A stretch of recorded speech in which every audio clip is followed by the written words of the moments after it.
Okay, to start things off, I just created a new project with a single slide that demonstrates where having a progress bar might be useful.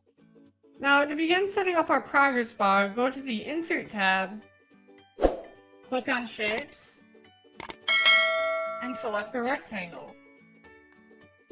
Then let's draw a rectangle on our slide that will serve as the outline for our progress bar.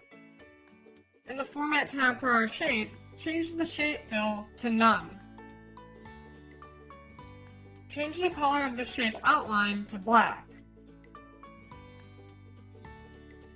And let's also increase the weight of our outline to 6 points.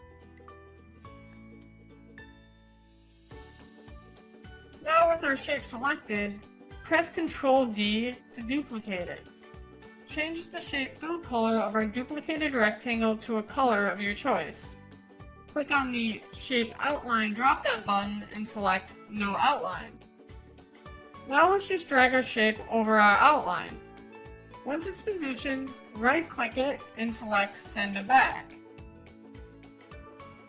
Alright, now that it looks like a progress bar, let's make it function like one.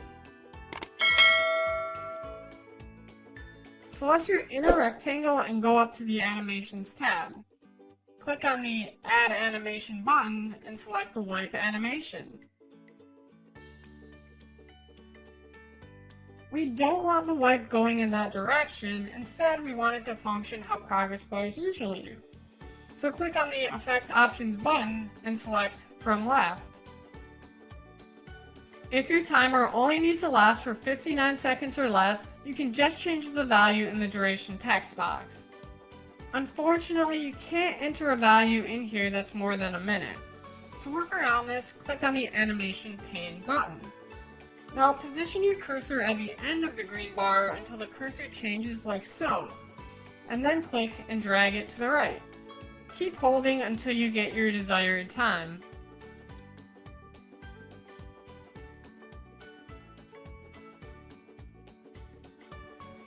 Don't worry if you go over a little bit because you can always just drag it back to the left to readjust the duration. The last thing I'm going to do is click on the drop-down arrow on our shape animation and select Start After Previous, so that our progress bar starts as soon as the slide starts. Okay, everything's set up for our progress bar, so let's start our presentation. And there you have it, we now have a working progress bar in PowerPoint.